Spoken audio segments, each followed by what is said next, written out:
ഞാൻ ബോളിവുഡ് ചെയ്യാൻ പോകുന്ന ആര് പറഞ്ഞു? ഞാൻ പറഞ്ഞിട്ടില്ലല്ലോ. അത് വെറുതെ അവന് ഹിന്ദി അറിയാം. ഞാൻ സുഗമ പരീക്ഷയ്ക്കൊക്കെ എനിക്ക് 100 മാർക്ക് കിട്ടിയിട്ടുണ്ട്. പഴയ പുലിയാണ് ഞാൻ. ഇപ്പോൾ കുറച്ചുകൂടെ ഹിന്ദി സിനിമ കാണുന്ന ഒരാൾ. ഹിന്ദി മേ ബാത് കർണ ഹൈ ക്യാ?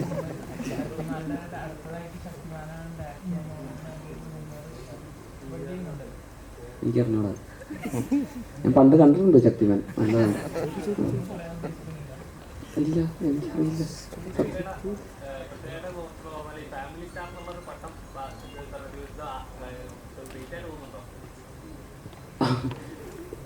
ഉണ്ട്. അത് അങ്ങനൊന്നുമില്ല. അപ്പോൾ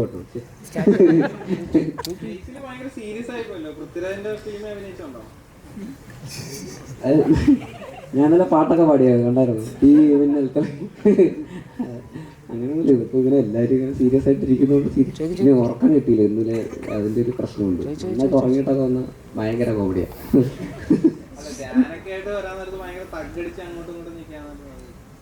അത് ധ്യാനമില്ല. ഇതിപ്പോൾ രാജ്യമായിട്ടല്ലോ. ഇല്ല, അങ്ങനെയില്ല. പക്ഷെ നിങ്ങളിങ്ങനെ പരീക്ഷയുടെ അമിതഭാരം വരണ്ടേ. കഴിഞ്ഞ ദിവസം ഏതോ ഒരു സിനിമയുടെ ഷൂട്ടിൻ്റെ ഇടയിൽ പ്രാവുംകൂട്ട് ഷാപ്പിൻ്റെ ഷൂട്ടിൻ്റെ ഇടയിൽ ഒരു ചേട്ടൻ വന്ന് ഫോട്ടോ എടുത്തു. അപ്പോൾ ചേട്ടൻ ചോദിച്ചു തൃശ്ശൂരാണ് ഷൂട്ടിങ്. അപ്പോൾ ചേട്ടൻ ചോദിച്ചു ഏത് പടാന്ന് പറഞ്ഞു. ഞാൻ പറഞ്ഞു പ്രാവുംകൂട്ട് ഷാപ്പ്. അപ്പോൾ ചേട്ടൻ ഇൻ്റർവ്യൂ പൊളിക്കണട്ടാ. ഇൻ്റർവ്യൂ അപ്പോൾ പടം ഇൻ്റർവ്യൂവിൽ ഇപ്പം അമിത പ്രതീക്ഷയായി തുടങ്ങി. അത് അങ്ങനെയൊന്നുമില്ല. മുമ്പ് ഞാൻ സംസാരിച്ചിട്ടൊന്നുമില്ല. എല്ലാവരെയും പോലെയൊക്കെ തന്നെയാണ്.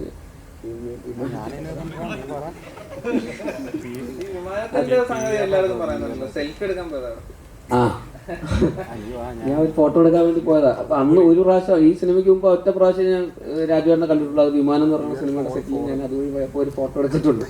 അല്ലാതെ നമ്മൾ സിനിമയിലൊക്കെ അതൊന്നും ഇവിടെ പറയേണ്ട കാര്യം.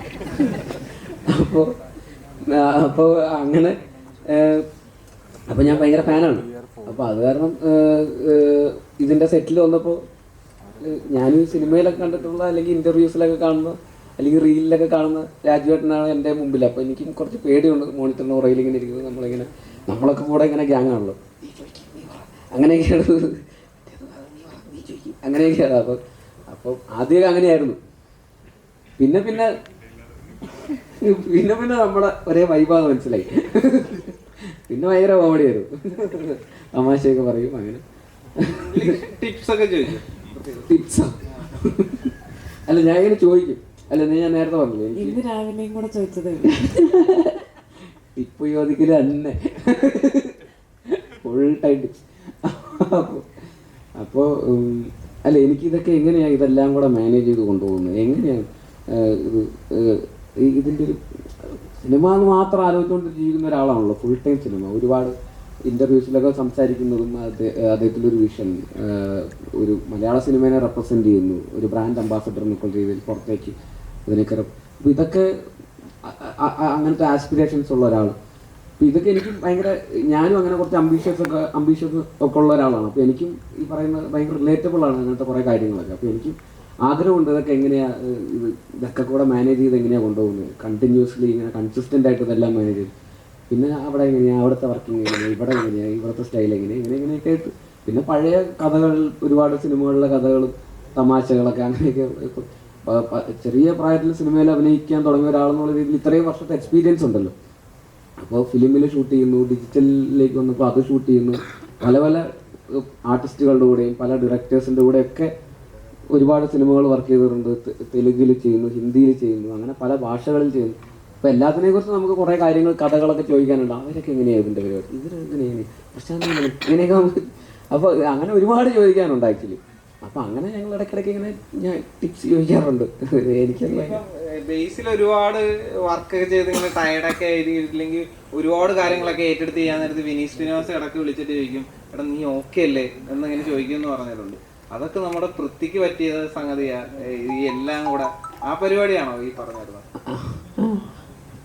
പറഞ്ഞു വിനീതേട്ടൻ പറഞ്ഞു. അതായത് വിനീതേട്ടൻ ഈ പറയുന്ന പോലെ ഞാൻ കുറേ എല്ലാം കൂടെ ആയിട്ട് ഞാൻ ഭ്രാന്തായിട്ടിരിക്കുമ്പോൾ ഒരു വിനീതേട്ടൻ എൻ്റെ അടുത്ത് വിളിച്ചിട്ട് ഒരു ദിവസം എടാ നീ ഓക്കെ ആണോ, എല്ലാവരും എന്തെങ്കിലും ഡേറ്റ് മറ്റേത് അതപ്പോൾ ഇപ്പോൾ ഇങ്ങനെ ഇങ്ങനെയൊക്കെയാണല്ലോ ചോദിക്കുക. അപ്പോൾ ഒരാൾ പെട്ടെന്ന് ഓക്കെ അല്ലേ എന്ന് ചോദിച്ചപ്പോൾ എനിക്ക് അങ്ങനെയൊക്കെ ആൾക്കാർ ഓക്കെ, അത് ഭയങ്കര ഇതായിരുന്നു. അപ്പോൾ അതിനെക്കുറിച്ച് വിനീതേട്ടൻ ഒരു ഇന്റർവ്യൂവിൽ പറഞ്ഞു.